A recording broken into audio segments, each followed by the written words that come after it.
Do you ever find yourself nagging at your husband, yelling at your kids, or getting annoyed at the smallest things that normally wouldn't bother you? When that happens to me, it's usually a sign that I've been ignoring this critical practice. Hi, my name is Mary and welcome back to our channel. This is where I share some experiences that I've had as a working mom in hopes to help other working moms live a more joyful, peaceful life. Now, when I find myself getting nitpicky or becoming rude to my family, it's usually an indication that I've been ignoring my self-care, which are the things that help make me feel my best.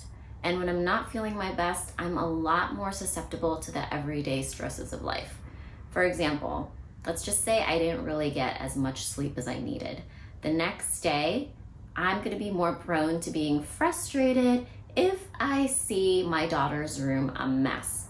That might make me snippy and rude to her. Another example is me foregoing my routine facial to save money. And then I see my man getting a massage. That's gonna make me resentful and probably instigate a fight that I'll later regret. You see the chain reaction, right? Now, imagine me ignoring my self-care, not just for days, not for weeks, not more months, but years. And there are people who unfortunately do that.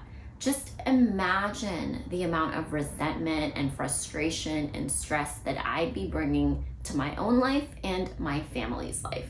And that's why I've made it a point to routinely check in with myself to make sure that I am doing the things that make me feel taken care of. And this can look different for a lot of different moms. For me, here's what it looks like. Going to spin class, sleeping by 11 p.m., getting my weekly croissant and latte, getting my monthly facial, meeting a friend to catch up, writing my blog posts, my morning meditation and journaling, doing yoga, taking supplements, my daily walks, reading my Bible, eating a nutritious and delicious meal, watching the new episode of my favorite show, attending my weekly wives meeting, talking to my therapist. Now, that was my list, but self-care looks different for everyone, like I mentioned.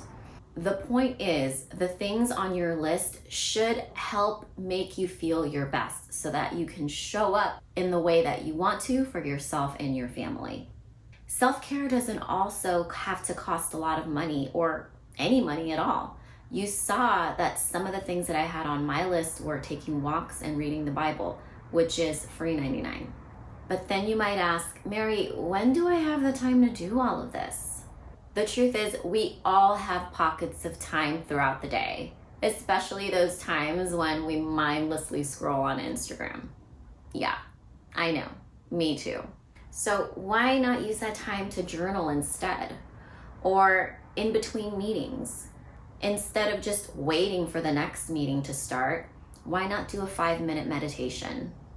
Or when you're waiting for the laundry to finish, why not do a 10-minute sequence of yoga? Also, take a look at the activities that you're already doing and just do that more mindfully, because those things count too.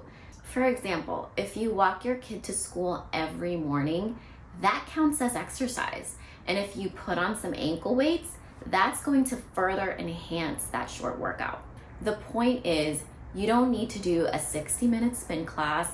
You don't need to go on a weekend getaway or a spa day to perform self-care actions.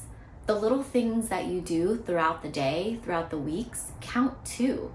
And that's actually a more sustainable, realistic, and accessible way to fit self-care into your life as a busy working mom. To start incorporating self-care sustainably and consistently into your life, I suggest that you write down your own self-care list. Then do at least one thing on that list every day. Then work your way up. Refer to your self-care list when you're feeling like you're running on E, because the things on that list is what's going to get you back up to a full tank. And then finally, let go of what you think self-care is supposed to look like, because honestly, that's probably just a bunch of false images that social media and commercialism fed to you. I hope this helps. And remember, it's not your husband's job or your kid's job or your parents' job to take care of you. It's your job. And you deserve all the care that you need to feel your best.